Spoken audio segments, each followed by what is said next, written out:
But it gives me great pleasure also to thank all of the organizations that have been responsible for bringing this wonderful group of people together. And I hope that the hour and a half we have will provide us with an opportunity to really begin thinking creatively around what role each individual one of us can play in relation to the global challenges that we're all confronting. I can't recall a time in my life when things have seemed so bleak and challenging.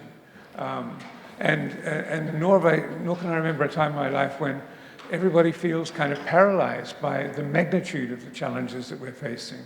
So I'm hoping that this can be the beginning, at least, of some introduction to the ways in which we can begin engaging the challenges, doing what we can from where we are, but by mobilizing people in order to kind of think about and do and work for a better world.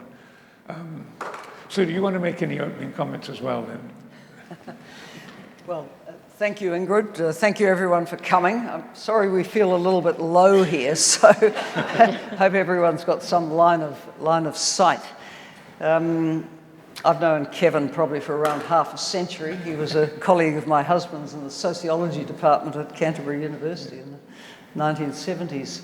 I was just reflecting, Kevin, on what you said about this being the bleakest time you can remember. And I mean, it's not great. But then, you know, the 70s and 80s weren't great either. You know, if you think of the whole nuclear standoff between the Soviet Union and the United States, those were grim times. So, you know, I think we just need a bit of perspective that the world has been in very bleak spots, but it's come out of them. The problem is we never learn the lessons of history. We keep going back into them. And, you know, yeah, they each have their own characteristics, but... Yes.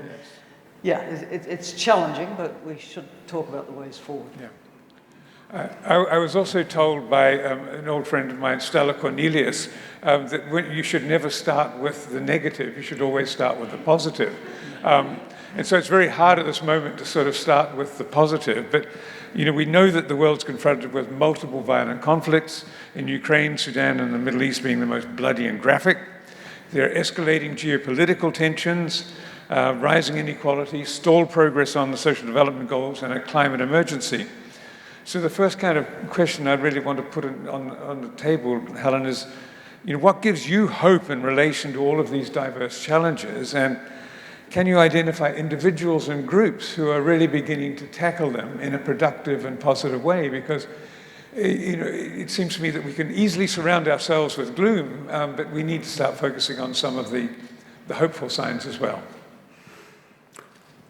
So we're living in the poly-crisis, as the term goes, and while the focus today is on peace, and that makes us think of the many conflicts, there is in essence what we dubbed at the Partnership for Maternal, Newborn and Child Health, which I chair, the 3 C's crisis. We call it COVID, climate, conflict, all intersecting, cascading effects across these crises. I mean, don't underestimate what the pandemic did to the finances of every country on earth, including our own, but if you're a low-income country with very limited fiscal space, it's been pretty dire. Add to that the growing impacts of the climate crisis and the ever more frequent climate events, which are very severe, which Dunedin's obviously experiencing as we speak, and my city, Auckland, did early last year, and the Hawke's Bay and the East Coast and Coromandel currently. This is costing countries big time as well. And then you have the conflicts, and there's not only the most obvious impacts of the conflict, which is death, injury, displacement. 1% plus of the world's population is forcibly displaced at the moment. That's a horrific number of people. But then there's all the spillover impacts that ripple all the way down to us, like the cost of living crisis, the erratic fuel and food commodity prices, and so on. So it's a poly-crisis. So what gives you hope? Well, firstly, the fact that a room like this fills today with people who are interested in, being part of a dialogue about what can be done. And secondly, I think, the strength of civil society around the world, and we must really fight for space for civil society, which is under severe constraint in many countries. But from that community level up, there's a desire to build something better. And having, operated in New York at the UN Development Programme, you became so conscious that people aren't sitting waiting, for wealthy countries to come and dump money on them and, quote, do things for them. No, people want to chart their own destiny, and we must support those, from the community and local level up who are trying to make a difference for the better. Yeah. And one of the other things which in peace research we focus attention on is the kind of who are the connectors in our communities? That is, who are the people that are bringing us together rather than those who are dividing us? And one of the other kind of elements of the crisis that we're currently confronting is that the dividers seem to be in the ascendancy at the moment. And we've got these hugely polarized societies all around the world. And we'll get on to what that means in terms of challenges to democracy a little later on. One of the hopeful signs, though, Helen, is that is the elders that you're a part of.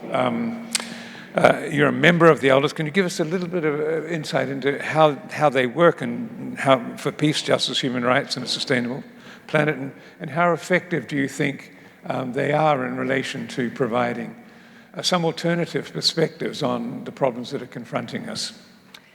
Well, when Mary Robinson, the former Irish president and well known in New Zealand, approached me in June last year and said, the elders would like you to join them. Of course, my first answer was, I'm too young. but I did find there's younger than I am, in Zaid Al-Hussein, the former UN Human Rights Commissioner, who's terrific. So, of course, I was honoured to be asked. I mean, this is a group that began under the patronage of Nelson Mandela. And it was actually an idea of Richard Branson's. Richard Branson is an amazing human being, obviously done very well in business, very entrepreneurial. But he's a guy who, from his teenage years, was out, protesting against apartheid and the Vietnam War and the rest of it. And he's really very committed to many of the things which people in this room would be very supportive of. So Richard Branson went to Nelson Mandela and he said, I've got this idea that we need a network of very senior leaders who could exercise soft power, and I'd like you to lead it. And Nelson Mandela said to him, Richard, I'm too old to lead it, I'll be the patron, but I will offer you my wife and the Archbishop. So Archbishop Tutu chaired it for some years, as did Kofi Annan, and Graça Machel, Nelson Mandela's widow, is still on it today, and also the widow of the first president of Free Mozambique. So that's how it began. And if I fast forward to today, they keep the numbers at around 12. It has a small family of supporters, of foundations, high net worth people like Richard, obviously, who are considered part of their family because they support it because they believe in the kind of role that the elders can play. And I mean, it's interesting to me that, the elders are rung and asked to brief the Security Council. I was in the Security Council 2 Thursdays ago, making a statement on behalf of the elders on Israel-Palestine, which we can talk a little bit more about. But we were asked by the presiding country, Slovenia, because they said, you will come and speak truth to power as the elders. You have a perspective on how this dispute could be resolved, or at least a process. Come and say some things, which I did. Of course, the elders being interested in Israel-Palestine doesn't arise in a vacuum either, because Nelson Mandela had a special place in his heart for Palestinians. He led a country out of a very difficult situation. And if you go to Ramallah in Palestine, you will see a huge statue of Nelson Mandela with a quote of what he said about the Palestinian people. So that's been on the agenda, since 2007, when the group began. They have 4 areas of focus. One of them is conflicts, and as we know, there are many conflicts around the world, so don't try and focus on all of them. There's a focus on the Russia-Ukraine conflict, on Israel-Palestine, and also on Myanmar, probably because Ban Ki-moon, who became an elder before I did, had a particular interest, and I keep particular interest in the Myanmar conflict as well. A second area of focus is nuclear disarmament, because somebody has to keep focusing on it. It keeps slipping down the radar, and yet it is an existential threat, the threat of nuclear war. Thirdly, of course, the climate change issues, which Mary Robinson has really dedicated a lot of her life to in recent years, to climate justice. And then fourthly, they've had a health theme for a number of years. It was universal health coverage, and then with the pandemic, they morphed to become very focused on the pandemic issues. So there's none of these four areas that I'm not deeply interested in myself, so it's a kind of natural fit for me to be associated with the group. Thank you. And we've all been shocked by what's been happening in the Middle East over the past few weeks, and indeed over the past probably 50-odd years. And the submission you made to the Security Council on the 19th of September was on Palestine, and that was before the invasion of Lebanon and Hezbollah, Syria and Iran, and now there's even discussions between America and Israel about what they can and cannot attack in Iran. So can you give us some idea about what the elders were proposing in relation to the Middle East? Because I think the principles you enunciated were really interesting, especially in relation to the Security Council Resolution 2334 and then 2735. So the statement that I gave, which was carefully crafted, as you can imagine, with the support of our Secretariat, first was an appeal to the Security Council to uphold its own resolutions, which it's notoriously bad at. And there was Resolution 2334 of December 2016, right at the end of the Obama presidency, where the US for the first time abstained on a resolution which addressed the issue of the illegal settlements in the occupied Palestinian territories. That has never been upheld, action following from that. And secondly, we drew attention to 2735, which was passed in June this year, which called for the full, immediate, complete ceasefire in order to lead to hostage release, prisoner exchange, and the beginning of a process towards peace. That's been more honoured in the breach than the observance as well. The second key point was that the Security Council members, as well as the member states of the UN, should be upholding the determinations and processes of the international judicial institutions. The International Court of Justice, which brought down the decision with the provisional measures with respect to protection of civilians in Gaza and warning of stopping steps which would amount to genocide. And secondly, its advisory opinion on the illegality of the occupation of the Palestinian territory.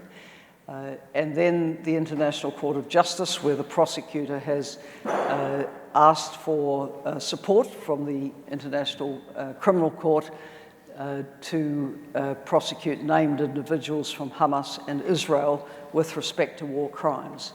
Now, both international courts have come under attack, and I think what we observe is a bit of, a la carte respect for courts. One side will be all for it when it brings down an indictment against President Putin, but all against it when it brings down an indictment against others they support, and vice versa. So it's the a la carte support reflecting the polarised geopolitics, which is very paralysing of the Security Council. So those were the principles around which this was framed. Good. What do you think of the kind of medium and long-term prospects for peace in the Middle East? Because this is something I think which sort of sits on us like an incubus and has done so for the last 50-odd years. What do you see as sort of the bright spots and real leverage points? Well, sometimes in the bleakest times, something can happen. If you think back to the end of the Vietnam War, there was incredibly heavy bombing before that ever got to a peace process. And a lot of people were killed, and a lot of people are being killed and maimed and displaced now. But I think any talk of resolution or moving forward is on hold, pending what happens in the US elections.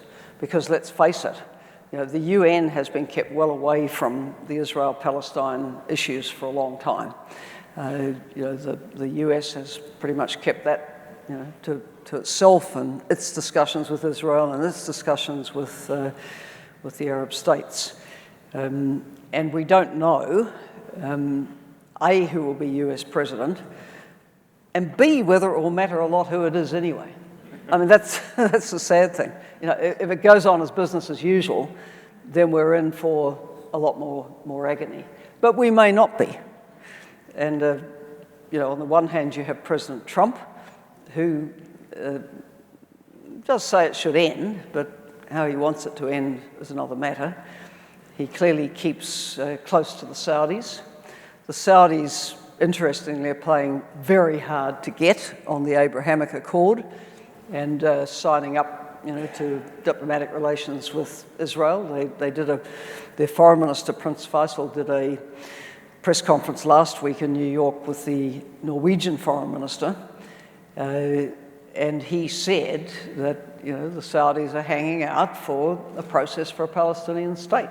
They're very clear on that. So let's hope that stays clear, because it is key to a resolution that is a decent one. So who knows where President Trump might enter into this conversation. He also doesn't particularly seem to like spending a lot of money on allies. So again, maybe Israel shouldn't expect the checkbook to be wide open without some conditionality. Who knows?